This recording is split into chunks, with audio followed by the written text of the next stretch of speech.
Hello and welcome everyone to the daily news analysis for 6th of December 2023. तो important article आज की जो है Congress announces Revanth Reddy as CM of Telangana then Michaung makes landfall in Andhra Pradesh wrecks havoc glaciers sank 1 meter a year in a decade WMO global stocktake draft calls for phasing out fossil fuels an honest reckoning then the journey towards a plastic free world. Understanding how the global positioning system works, November services PMI signals a slowdown.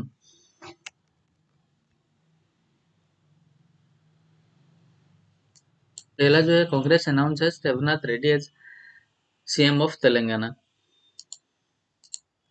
Ending 2 days of suspense, the Congress Central leadership named Telangana Party Chief A. Revnath Reddy as its choice of Chief Minister of the state. He will take the oath of the office on Thursday. Mr. Reddy was named the leader of Congress Legislature Party, and he will become the first Congress Chief Minister of Telangana, a state formed in 2014. Congress President Mallikarjun Kharge gave his stamp on approval on the basis of a report submitted by the party's poll observers. The Telangana Pradesh Congress Committee President was elected with a thumping majority from the Kodangal Assembly constituency, though he, along with the outgoing Chief Minister K. Chandrasekhar Rao, lost the Kamareddy seat to the BJP candidate Kattipalli Venkataraman Reddy.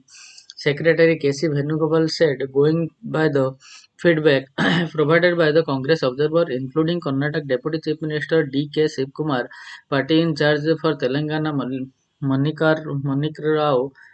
Rao Thackeray and other leaders, the Congress president decided to nominate Mr. Reddy as the CLP leader. The observer had attended the Telangana CLP meeting in Hyderabad on Monday, which had authorized the party president to nominate the CLP leader, terming Mr. Reddy a dynamic leader. Mr. Venugopal said that he had campaigned extensively in the run-up to the election, along with all senior leaders. He reiterated the party's commitment to the people of Telangana and said that the new government's top priority would be to fulfill their aspirations and guarantees that the party has given them. He made it clear that it would be a team effort in the state with all being involved in the process. The observers were present at the press conference along with the former CLP leader Molu Bhatti Vikramarka and Nalgonda MP N. Uttam Kumar Reddy, who were also aspirant for the top post. Earlier, both had met separately with the Central Observer and with Mr. Shivkumar. The party will now shift its focus to constituting the new Council of Ministers. A maximum of 17 ministers, apart from the Chief Minister, can be inducted into the cabinet. It will be a tightrope walk for the leadership to accommodate the ambitious aspirants from among its 64 MLAs, a mix of newcomers and seasoned politicians.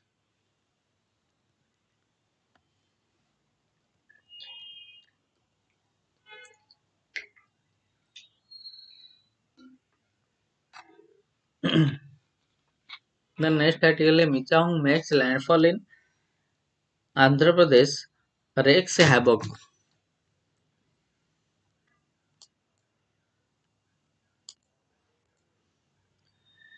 Life was thrown out of gear on the southern Andhra Pradesh coast on Tuesday as havoc rain and high velocity wind triggered by Cyclone Michang larged Bapatla town and nearby villages, uprooting trees and electric poles. The severe cyclonic storm made its landfall from half past noon to 2:30 p.m.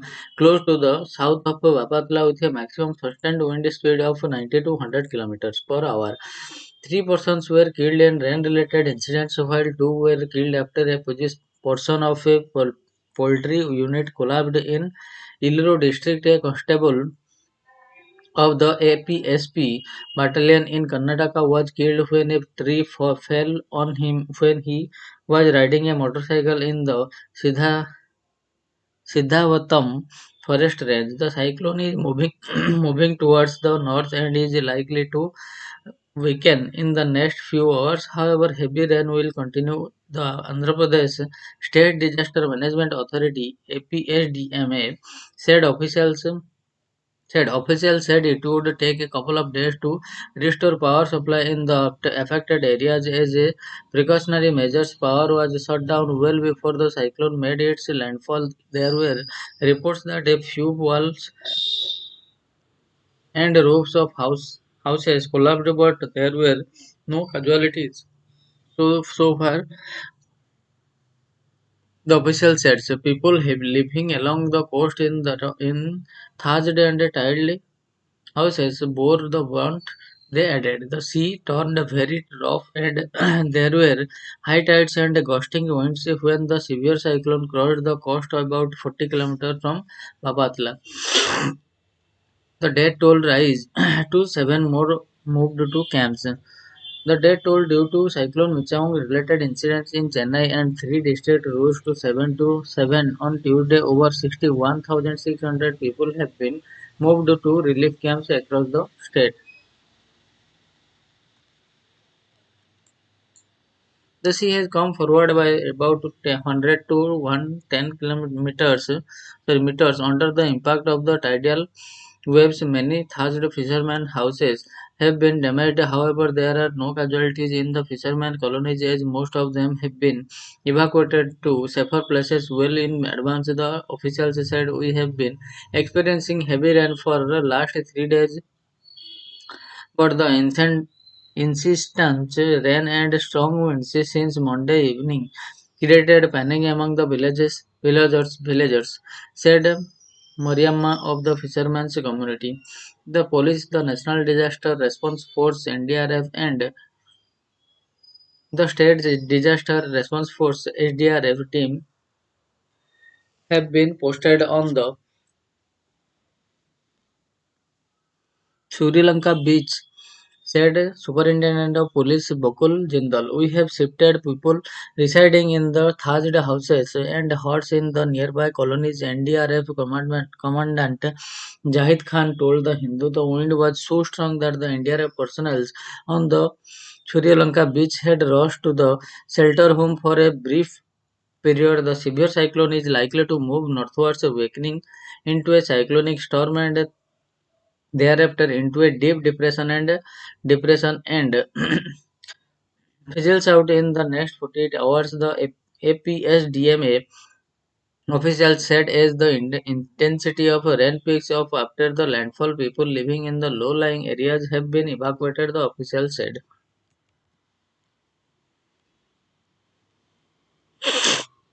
Then next is the global stock take draft calls for phasing out fossil fuels.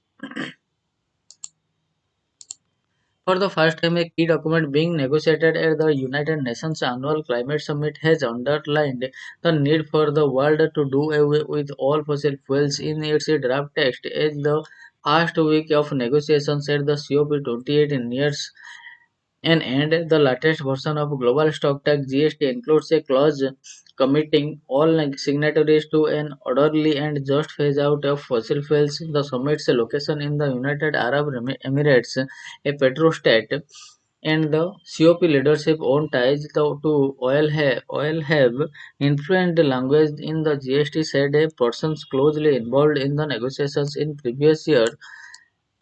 Climate talks have generally circled around the need for the world to wean itself away from coal, but negotiations have generally ended in a stalemate.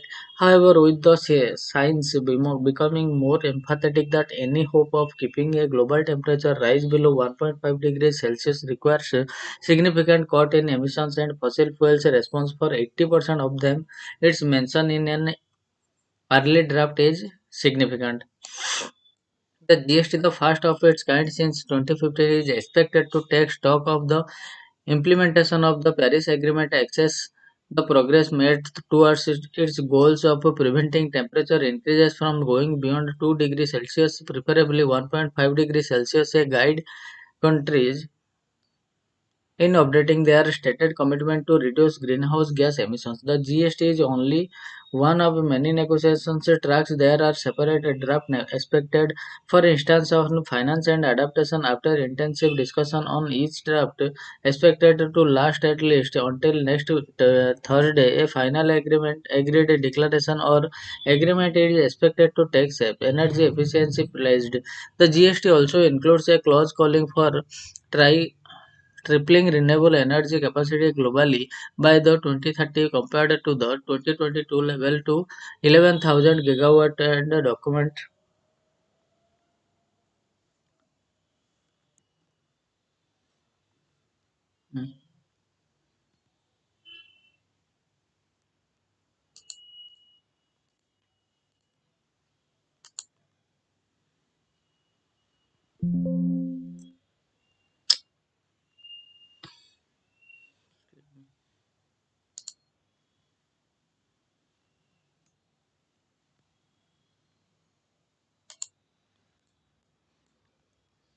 And doubling the global average annual rate of energy efficiency improved compared to 2022 level to 4.1% by 2030. This was first formally articulated during the G20 Leaders Summit in Delhi, though at that time there was no mention of improving energy efficiency in Dubai. India was not among the 1 on 8 signatories to the Energy Efficiency Pledge, which laid down this directive reportedly on the grounds that it came with a caveat to give up the use of coal. The text also mentions the importance of transitioning to sustainable lifestyles and sustainable patterns of consumption and production in efforts to address climate change and encourages efforts towards transitions to sustainable lifestyles, sustainable patterns of consumption, a sentiment that undergirds the Mission Life movement articulated by Prime Minister Narendra Modi. No clear roadmap. There are 193 separate points spread out over the 24 page of GST draft, several layout options that countries can agree to adopt, reject, or avoid mentions of in the final agreement.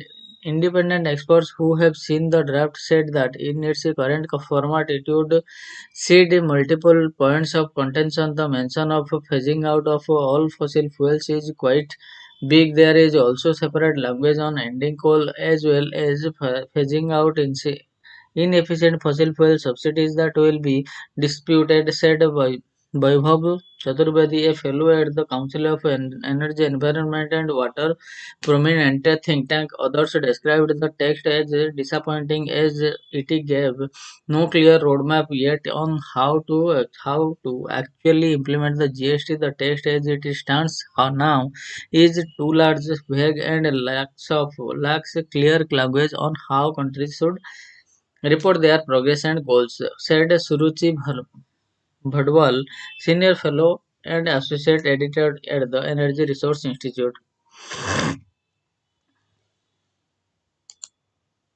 The next a glacier sank 1 meter a year in a decade according to WMO, World Meteorological Office. The 2011 to 20 decade, through warmest ever recorded in the history, saw the lowest number of deaths from extreme events, said a report from the World Meteorological Organization on Tuesday. The agency attributed this to an improvement in the early warning system, driven by improvements in the forecasting and better disaster management in India. For instance, improvement in forecasting cyclone formation and the time it took to reach land have led to greater preparedness and evacuations of those most at risk. The 2011-20 decade was the first since 1950 when there was not a single short-term event with 10,000 deaths or more, says the report. The global climate 2011-20 a decade of accelerations. The report also says that this was the first decade that depleted ozone hole visibly showed recovery glaciers that were measured around the world thinned. The report also says that this was the first decade that the depleted ozone has visibly showed recovery glaciers that were measured around the world thinned by approximately 1 meter per an average between 2011-2020, and the Greenland and Antarctica lost 38% ice during the period than during the 2001 to 2010 period.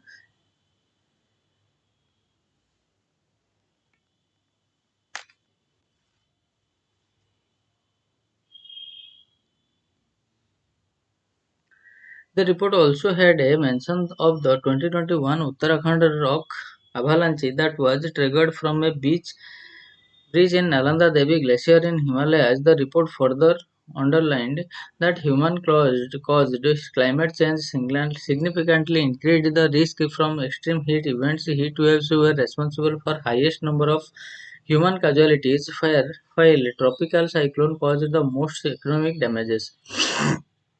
Public and private climate finance almost doubled during the period. However, it needed to increase at least 7 times by the end of this decade to achieve climate objectives, including keeping global temperature from rising by more than 1.5 degrees Celsius by the end of the century. Then next is a honest reckoning. Major world economies seem unwilling to move away from fossil fuel. The boundary wall enclosing discussions ag- around global climate is 1.5 degrees Celsius, or the average in increase in global temperature since the pre-industrial times.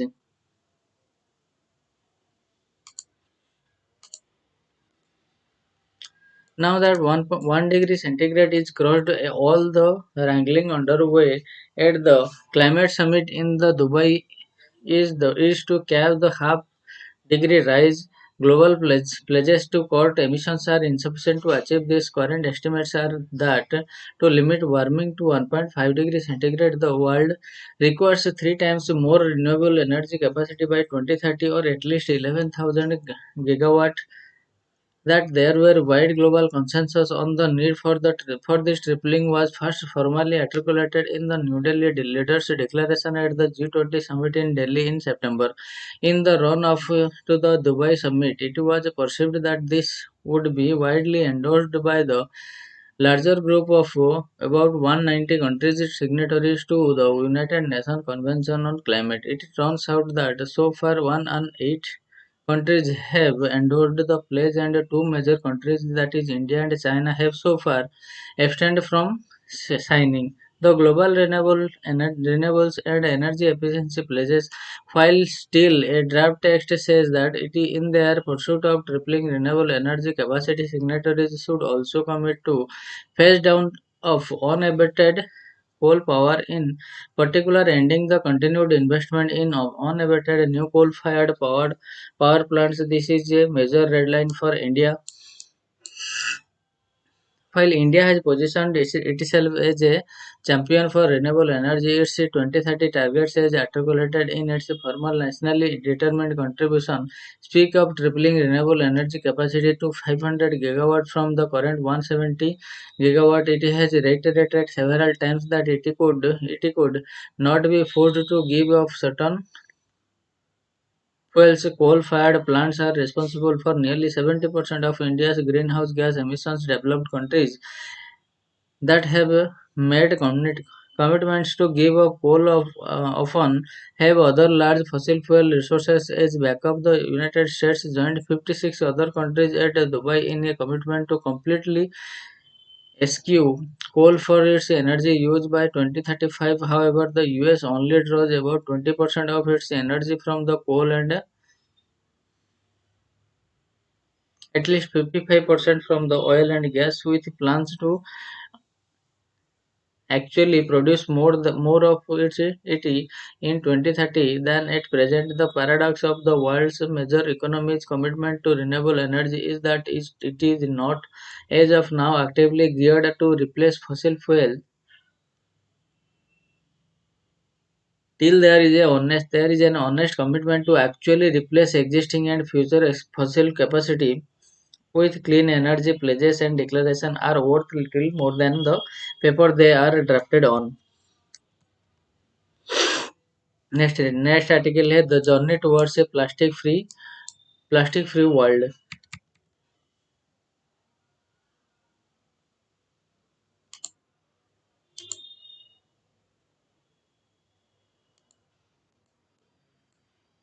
The Intergovernmental Negotiating Committee (INC) under the United Nations Environment Programme met in Nairobi from November 13 to 19 for its third round of the negotiations to develop an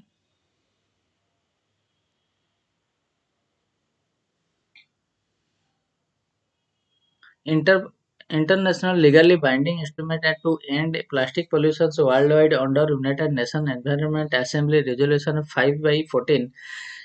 The INC is responsible for delivering a global plastic treaty by 2025. The INC 3 was make or break opportunity as countries came together to negotiate the zero draft text developed by the committee's secretariat with various options for core obligations and control measures. INC 3 fared relatively better than INC 2 in Paris earlier this year by being able to discuss the substantive contents of a treaty instead of debating only the rules of a procedure. Then what does the zero draft say?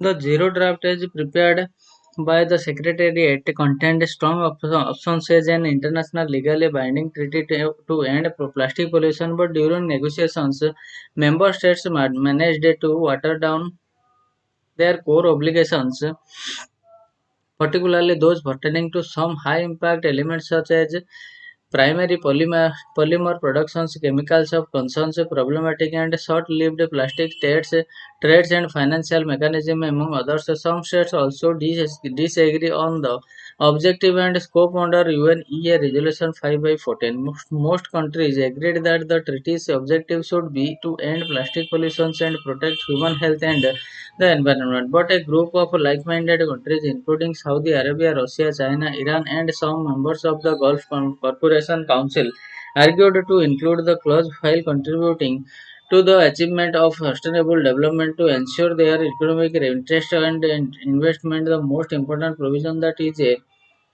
reduction in the production of a primary polymers also stirred controversy because of its implications for industry. The industry's influence was apparent by its presence with 36% more fossil fuels and chemicals sectors lobbied at INC 3 than the INC 2 at the negotiations. Some member states also submitted that to even discuss reducing plastic production was completely out of the scope of the mandate of UNEA Resolution 5/14 and that such a provision should be completely deleted from the draft, and the UNEA Resolution 5/14 calls to end plastic pollution and not plastic production. So while it is agreed that plastic pollution can be managed only with strong concrete measures at each stage, throughout the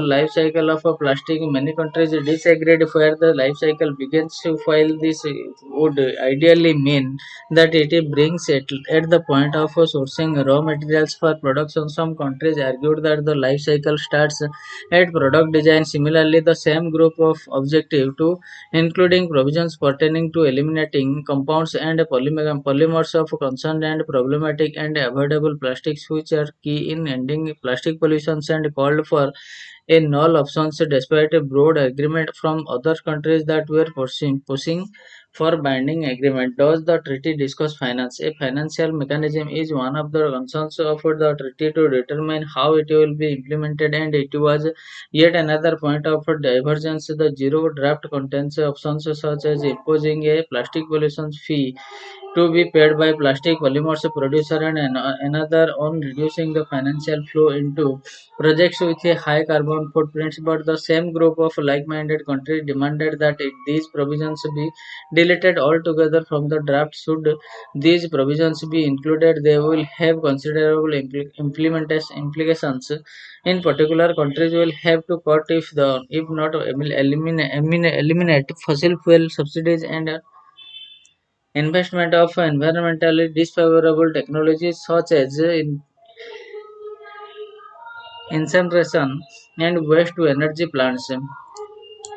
This would have been a big victory for the environment and human health if they had not been blocked, as are their limits on plastic trade. Another crucial provision that the same bloc argued against was the trade in polymers, climate chemicals, plastic products, and waste. While the plastic treaty is expected to plug the holes left open by the Basel Convention, any restriction on trade is considered to be impinging on the freedom and sovereignty of nations. The bloc contended, however, the Center for International Environmental Law, a non-profit in Washington, D.C., has found that the bloc misconstrued the World Trade Organization rules to their advantage. According to the CIEL's analysis, the WTO rules provide for sufficient scope for trade restrictions when they are necessary to protect human, animals, and plant life or health, and nothing prohibits a state under international law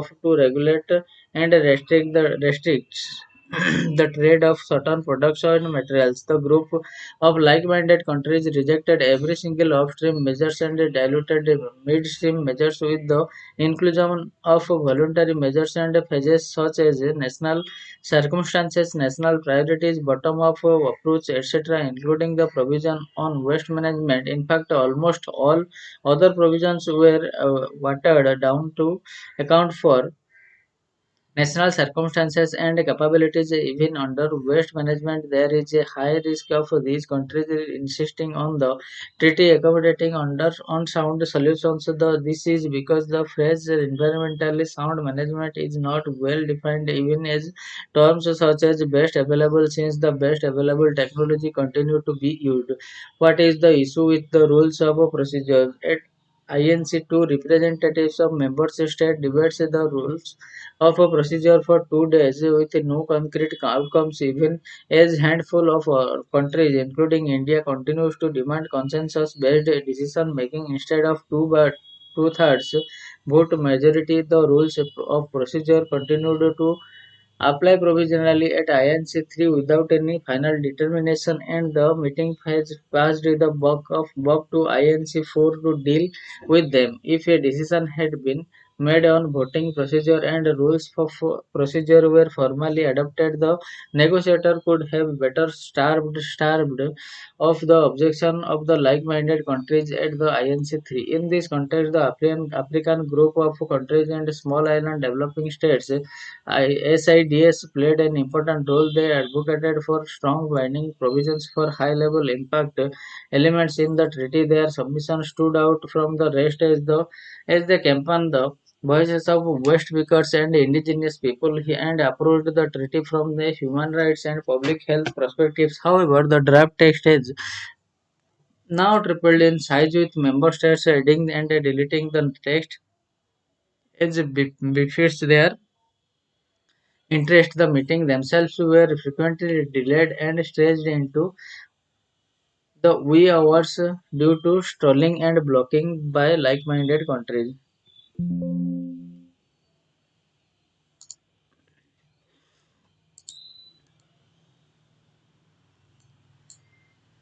First, the takeaway from INC3. One of the closed door meetings that discussed the synthesis report and possible list of topics for intersectional work was unable to reach a consensus until the very end. As a result, no intersectional work will happen between now and INC4. This is a big setback. Many countries were counting on this to work to make some headway in hammering out the finer points such as the definitions, targets, and timeliness before INC4. Thanks to the stalling, INC3 did not adapt to the mandate to proceed with developing the first draft. One delegate from the African group said in the reply, "No state has the right to keep others hostages. Those who do not want to move ahead with us are free to stay behind." As such, INC3 exposed the considerable influence of industry and revealed the member states that are opposed to a strong binding treaty to end the plastic pollutions.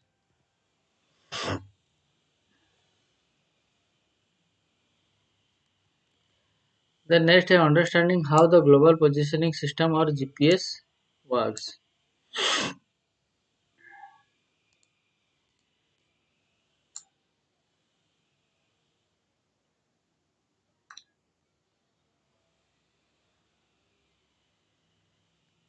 Few everyday technology have had the kind of revolutionary impact that the global positioning system has, from civilian to military, from precision scientific studies to urban planning and disaster risk estimates. GPS had significantly changed our expectation changed our expectation of where we are and our sense of the place.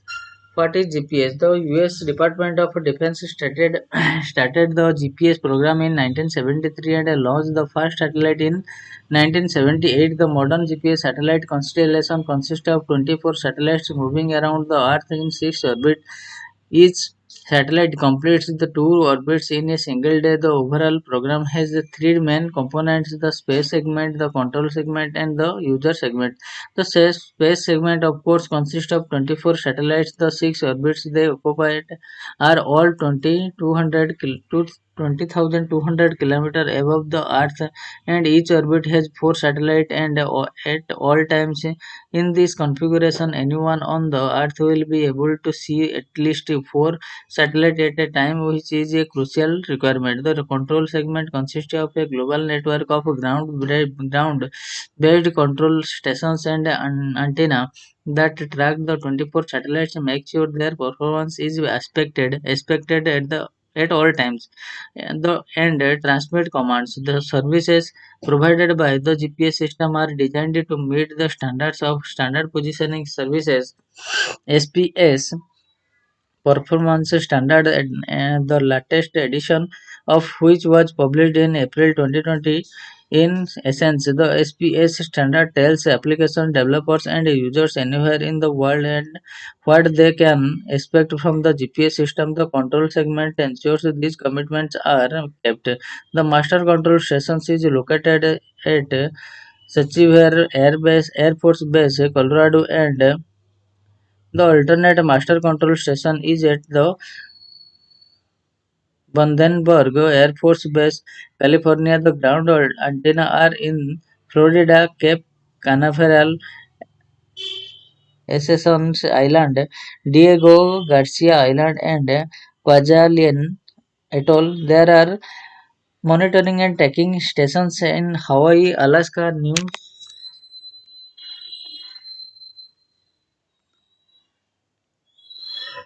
New Hampshire, Washington DC, Colorado, and Florida in the US, and in Greenland, Ecuador, Uruguay, the UK, South Africa, Bahrain, South Korea, Guam, Australia, and New Zealand. The user segment pertains to the use of GPS in various sectors and applications. The major sectors include agriculture, construction, surveying, logistics, telecommunication, power transmission, search and rescue, air travel, meteorology, seismology, and military operations in 2021. According to one estimate, there were 6.5 billion global navigations satellite GNSS devices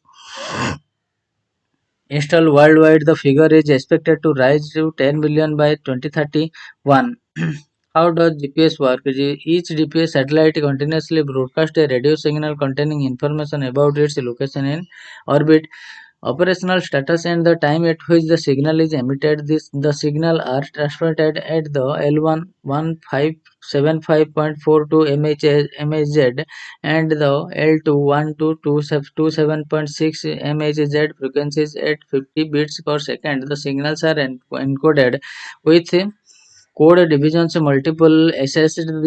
This allows multiple signal to be transmitted in the same channel and for a receiver to be able to discern disentangle them. There are two encoding types: the coarse acquisition mode, which civilians can use to access coarse GPS data, and the precise mode, which is encrypted and easy for military use, being an electromagnetic signal. The radio waves travel at the speed of light on your smartphone. A GPS receiver picks this signal up and uses it to calculate its precise distance from the satellite. The distance is equal to speed of light. The light time times the signal's travel time.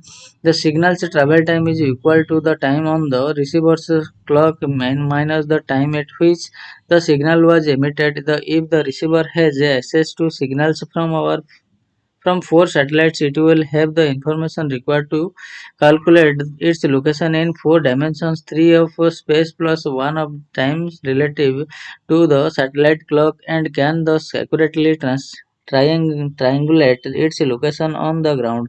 This informs the need for every point on Earth being able to see four satellites at a time. Some adjustments are required to ensure the measurements are as error-free as possible. For example, the satellites around the Earth are in a region of weaker gravitational point, so their onboard clocks run 38 microseconds faster than those on the ground. This is explained by the general theory of relativity. The special theory of relativity requires engineers to account for the relative velocity of the satellite and the receivers. How do the satellite keep time? Good timekeeping is essential to ensure for GPS system works as well as possible. For example, not adjusting for the 38 microsecond offset between the clocks on the satellite and on the ground cloud lead to an error of 10 km within a single day. An offset of 1 miles second can lead to an error of a full 300 km. For this reason, the satellites are all equipped with atomic clocks. In 1974, the US Naval Research Laboratory first launched an atomic clock into space on the board the Novstar NTS satellite and NTS-1 satellite. The clocks on board the modern day GPS constellation are all synchronized to within just 10 nanoseconds of each other, and with reference clock on the ground. India mounted its own Indian regional navigation satellite system in 2006, later Christian navigations with Indian constellation Navig. An atomic clock takes advantage of a simple but profound fact: the amount of the atoms of all elements have some number of electrons around the nucleus. Each of these electrons can have a specific amount of energy, no more and no less. Imagine these amounts of energy is to be steps on a staircase, and electrons can occupy only these particular steps. It cannot have some energy in between two steps. The size the of these steps is the same for all atoms of a given element. For example, all atoms in the universe have the same jump size between set step 2 and 3.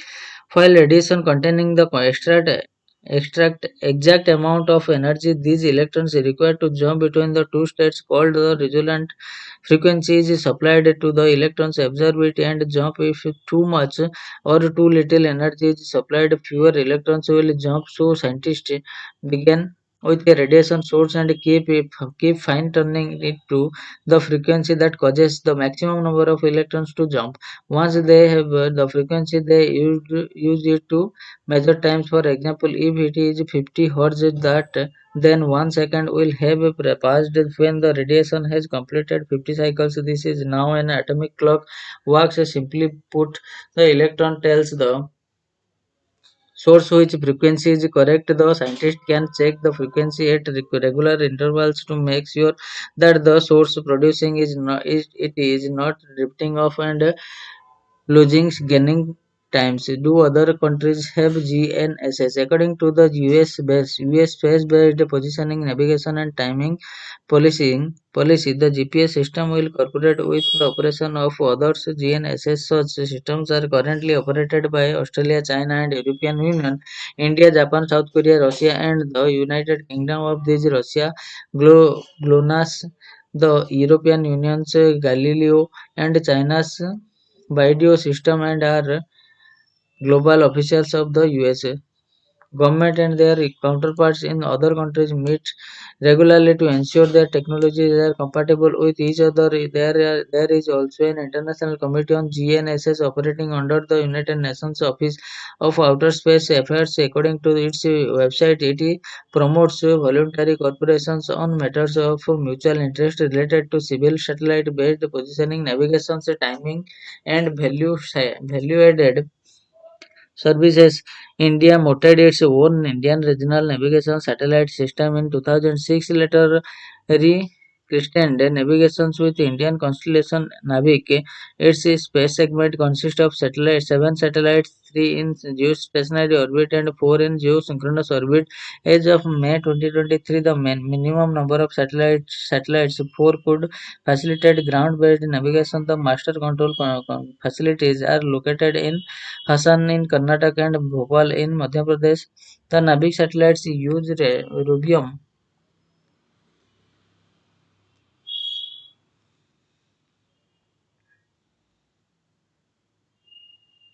atomic clocks and transmit data in L5 the L5 and the S band. With a newer satellite also transmitting in the L1 brand, they include measuring messaging interface that can receive messages from control stations and transmit them to specific areas like warming fissures about being close to the international borders, etc. India also operates the GPS-aided geo augmented navigation Gagan system, which was developed by the ISRO and the Airport Authority of India. According to the ISRO website, Gagan's primary purpose is safety of life civil aviation applications catering to the Indian airspace and for providing correction and integrity messages for GPS. Then आज का last जो article है November services PMI signal से slow down India's service sector momentum faltered to a one-year low in November as per the seasonally adjusted S&P Global India Service Business Activity Index, which slid to 56.9 from 58.4 in October, with widespread slowdown in growth rates for new orders and outputs taken together with the manufacturing purchasing manager index. November marked the weakest rise in private sector activity in the country in a year. The S&P Global India Composite PMI Output Index eased to 57.4% from 58.4 in October. New export order for services firms grew at the slowest pace since June, even as input cost and output prices rose at an 8-month low rates, while firms surveyed remained positive about business prospects in the year ahead. There was some evidence of optimism fading due to worries about faster inflation. Outstanding business volumes were broadly stable among services firms, which triggered a restrained approach to fresh hiring. Though net employment still expanded, it was at a pace that was the weakest since April. Firms reported a further increase in operating expenses, with labor, food, material, and transportation costs rising since October, but the overall uptake was below the long-run average. Consumer services firms recorded highest rate of input cost inflation. However, the pace at which prices were raised was about the long-run trends, despite being the slowest in 8 months. The strongest upturn in the selling prices was evident in finance and insurance. India's service sector has lost further growth momentum midway through the third fiscal quarter, but we continue to see robust demand for services fueling new business intake and output, said Pollyanna D. Lima, Economic Associate Director and S&P Global Market Intelligence intelligence which complies the survey-based index. With some relief on cost, fewer firms raised their own fees in November, and an aspect that might provide a further boost to demand as 2023 draws to a close. Mrs. D. Lima noted. So this is all for today, and we will meet from tomorrow onwards with new news article from the Hindu newspaper which are relevant for UPSC perspectives. So till then, keep studying and thank you a lot.